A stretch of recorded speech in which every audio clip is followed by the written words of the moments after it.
రావణుడు తన లంకా నగరాన్ని ఏ వస్తువుతో కట్టించాడో మీకు తెలుసా? చివరి వరకు చూడండి, మీకు తెలుస్తుంది.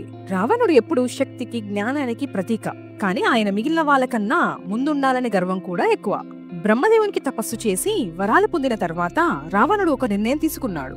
నా రాజధాని ప్రపంచంలో ఎవరు చూసినట్టుగా ఉండకూడదు, దాని స్వర్గానికి మించిన దానిలా ఉండాలి అని అనుకున్నాడు. అందుకోసం ఆయన దేవతల శిల్పకళలో నిపుణుడైన విశ్వకర్ముడిని పిలిపించాడు. విశ్వకర్ముడు మొదట ఆలస్యం చేశాడు, కానీ రావణు శక్తి చూసి భయంతో పనిచేయడం ప్రారంభించాడు. పగలు రాత్రి కష్టపడి ఆకాశాన్ని తాకే గోపురాలు, వజ్రాల తలుపులు, ముత్యాల వీధులు, బంగారపు కోటలు, ఇలా అనేక మాసాల పాటు నిర్మాణం తర్వాత ఒక అద్భుత నగరం సిద్ధమైంది. ఆ లంకా నగరం అందర్నీ ఆశ్చర్యం కలిగించేలా ఉండేది. దూరం నుంచే నగరం మెరుపులా కనిపించేది. అక్కడ ప్రజలు సుఖంగా ఉండేవారు. రావణుడు పాలన కఠినమైన అభివృద్ధి కనిపించేది. రావణుడు తన లంకపై గర్వంగా ఉండేవాడు. ఇది నా శక్తి, నా విజయం అని చెప్పుకునేవాడు. కానీ అదే గర్వం, అదే అహంకారం ఆ నగరానికే శాపమైంది. సీతమ్మను బలవంతంగా లంకకు తీసుకురావడం వల్ల రాముడు యుద్ధానికి సిద్ధమయ్యాడు. హనుమంతుడు లంకలోకి ప్రవేశించాక లంకకు నిప్పు పెట్టాడు. చివరికి రావణాసురుడు రాముడి చేతిలో మరణించాడు.